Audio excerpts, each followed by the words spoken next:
Hi வணக்கம் உறவுகளே, நான் உங்கள் லோகோ. நம்ம வீடியோ ஃபஸ்ட் டைம் பார்க்குறீங்க அப்படின்னா சப்ஸ்கிரைப் பண்ணிக்கோங்க. இன்றைக்கி காலையிலேருந்து என்னெல்லாம் வேலை செஞ்சேன், எப்படி வேலையில் பிரித்து செஞ்சால் ஈஸியாக இருக்கும் அப்படிங்கிற டிப்ஸ் மாதிரி சொல்லியிருக்கிறேன்.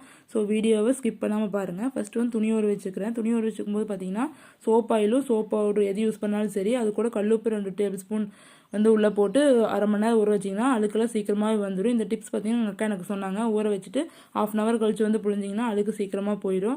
அப்புறம் சிங்கில் இருக்கிற பாத்திரம்லாம் எடுத்து வச்சு கழுவிடலான்னு சொல்லிட்டு கழுவிட்டு இருந்தேன். ஏன்னா சிங்கில் கழுவும்போது பார்த்தீங்கன்னா ரொம்ப நேரம் நிற்க வேண்டி வரும். அது மாதிரி எனக்கு அங்கே பைப் இல்லைங்க, தண்ணி பக்கெட்டில் கொண்டு வச்சு கழுவணும். அதனால் இங்கே வச்சு கழுவுனா ரொம்ப ஈஸியாக சீக்கிரமாக வேலை முடியும். சிங்கில் இருக்கிற பாத்திரம்லாம் போட்டு எல்லாம் கழுவி வச்சிட்டேன். பாத்திரம் கழுவி முடிச்சு துணி துவைச்சிட்டாவே பாதி வேலை முடிஞ்ச மாதிரி மைண்ட் செட் ஆகிருக்கும். எல்லாரோட பெண்களுக்கும் அதுதான். பாத்திரத்தில் கழுவி வெயிலில் வந்து கொஞ்சம் நேரம் வச்சுட்டேன். ட்ரை ஆனதுக்கப்புறம் எடுத்து வச்சுக்கலான்னு. நாளைக்கு பார்த்தீங்கன்னா வந்து தைப்பூசம் அப்படிங்கிறதுனால இட்லிக்கு வந்து அரிசி ஊற வச்சுட்டு இருந்தேன்.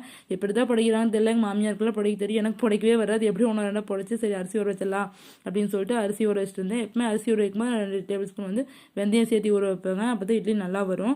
காலையிலேயே பார்த்தீங்கன்னா பாப்பா ஸ்கூலுக்கு போகும்போதே வந்து நான் கறி இழுத்து கொடுத்துட்டு போகிறேன் அப்படின்னு சொல்லிட்டு ஹெல்ப் பண்ணிட்டு இருந்தேன். எங்கள் வீடு வந்து கறி இழுத்து சாணி போட்டு முழுகிற மாதிரி தான் இருக்கும். அதனால் அவள் ஹெல்ப் பண்ணிட்டு இருந்தான். அக்கா மட்டும் தான் ஹெல்ப் பண்ணுவான், நானும் பண்ணேன் அப்படின்னு சொல்லிட்டு அவனும் மாஃப் போடலான்ட்டு ஏதோ பண்ணிட்டு இருந்தான். அங்கங்கே சொட்டை விட்டு வலிச்சிருந்தான். சரி ஸ்கூலுக்கு போனதுக்கப்புறம் நான் திருப்பி வந்து அந்த இடமெல்லாம் மாஃப் போட்டு எல்லாம் பூஜை ரூம் ஆசாரம் எல்லாமே மாஃப் போட்டுட்டு இருந்தேன். சரி மாஃப் போட்டு முடிச்சு துணி துவைக்கலாம் அப்படின்ட்டு இருந்தேன். எங்கள் அத்தை சரி நானே துவைச்சு போடுறேன், நீ எல்லாம் வந்து மாஃப் போட்டு முடி அப்படின்னு சொல்லிட்டு அவங்களே துணி துவைக்க போயிட்டாங்க.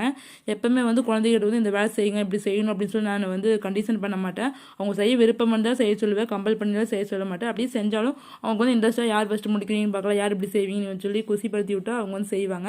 நம்மளுக்கு வந்து ஹெல்ப் பண்ணணும் அப்படிங்கிற பழக்கத்தை வந்து நாம தான் கொண்டு வரணும். எனக்கு உடம்பு செய்யினாவோ மற்றபடி இதாக இருந்தாவோ ஹெல்ப் பண்ணுவான். இந்த மாதிரி வேலை தான் இன்றைக்கி போச்சு. வீடியோ பிடிச்சிருந்தா லைக் பண்ணுங்கள். அடுத்தடுத்த வீடியோ சந்திப்போம்.